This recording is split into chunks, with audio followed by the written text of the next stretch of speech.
Imagine that you're walking alone on this desolate mountain and dusk is approaching and you can't really see much ahead of you because it is winter and the wind is picking up, so the snow is picking up, so everything becomes very blurry. As you walk alone, you start to feel very anxious because obviously the conditions, you're alone, there's no one there. But all of a sudden you hear footsteps behind you. And so you stop to call out if anyone's there, but you get no response back. All you hear is the echo of your voice. And out of nowhere, you see this outline of what seems to be a human-like figure. But the closer you look at it, you see that it's very tall, slender. And so then you freeze, no pun intended. All of a sudden, you start to break in sweat because now you're scared. This is the infamous sighting of the Gray Man of Ben Macdui.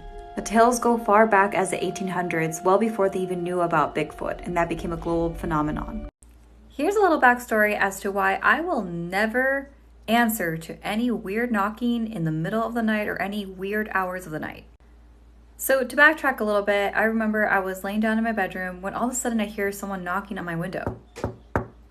My dog went really crazy and started barking at that window. I didn't go near it. I know my husband almost peeked through the window. I told him not to, and here's why.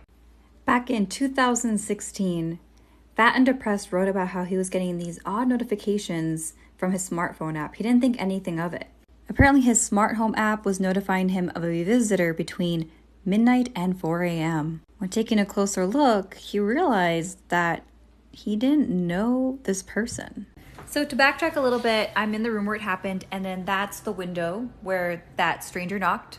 I checked the Nextdoor app, and apparently a lot of people had described similar situation where they were hearing some knocking on the back door or back window. One eyewitness said that it looked like it was a man. They couldn't tell. I don't think he ever got caught though. Now for the Reddit user, he said he was alive. And when I checked the thread recently, it appears as though that stranger never came back and never got caught either. So I don't know. Guess we'll never know who this mysterious person is. Here's a reason why I will not be answering the door at night, part 2. To backtrack a little bit, when people have reported having knocking at the door or back window, a lot of them have witnessed or said that it was a black-eyed kid.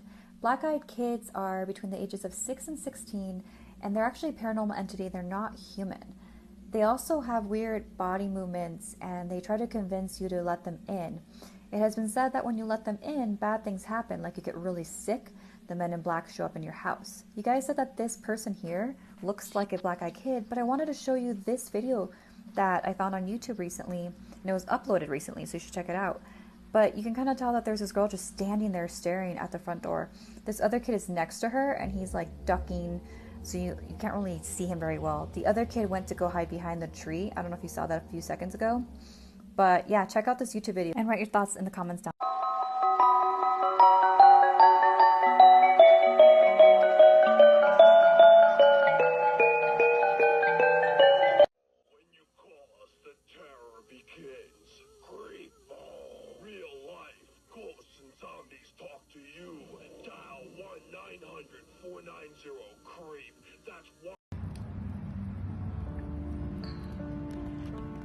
In 1984, the movie Gremlins was released, being one of the most iconic films of all time. The term gremlins is actually an English term that meant germ, that meant vex, that meant to annoy. In the early 20th century, a lot of World War II pilots claimed to be taken down by a lot of gremlins. Now, it's tough to say whether these pilots were hallucinating or drinking a lot. After all, they did expect to die and not come back.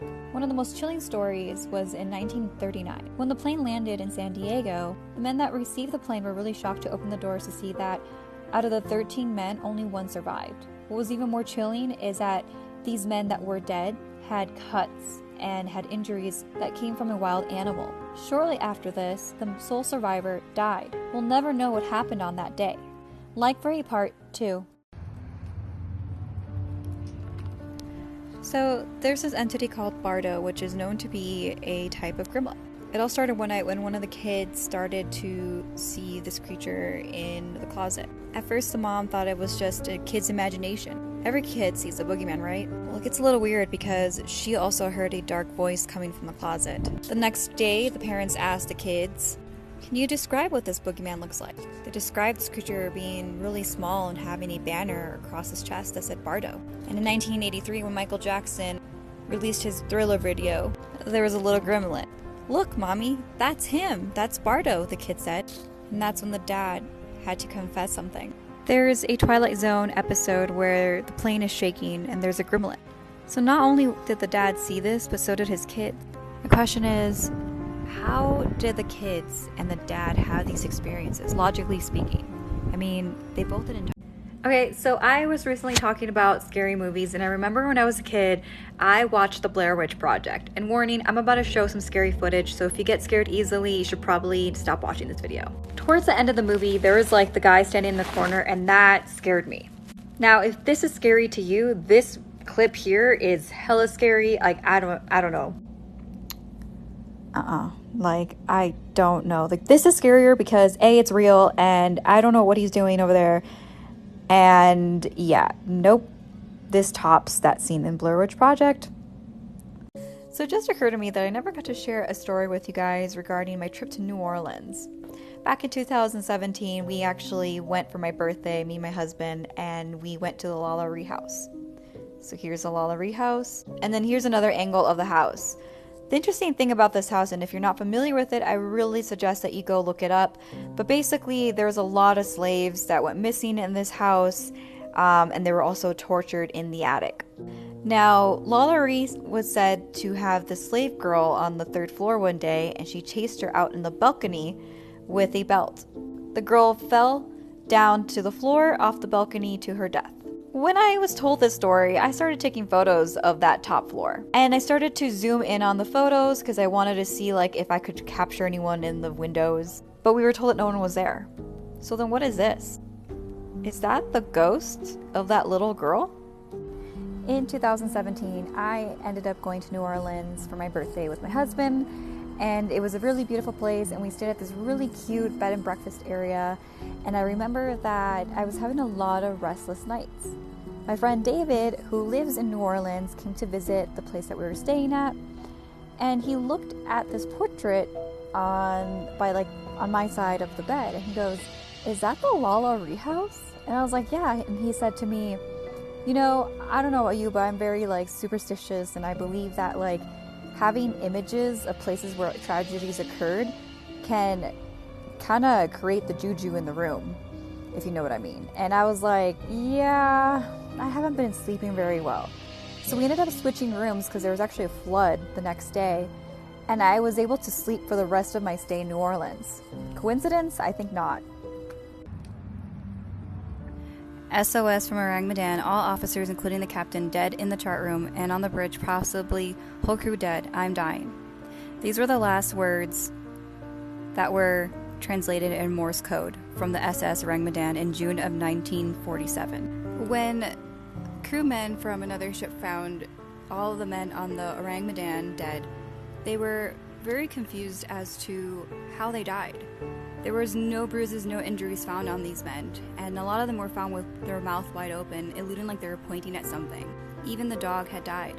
And though a lot of investigation was brought on to this case, no one understands what could have happened. There's a lot of suspicious activity alluding to some unknown entities. Some even believe that they might have seen an alien, thus having this surprised face expression on them. Though it could have also just been carbon monoxide. What do you think? Have you ever heard of the man with the upside down face? Between 1910 and 1960s, there was numerous reports with a man with an upside down face found in photos.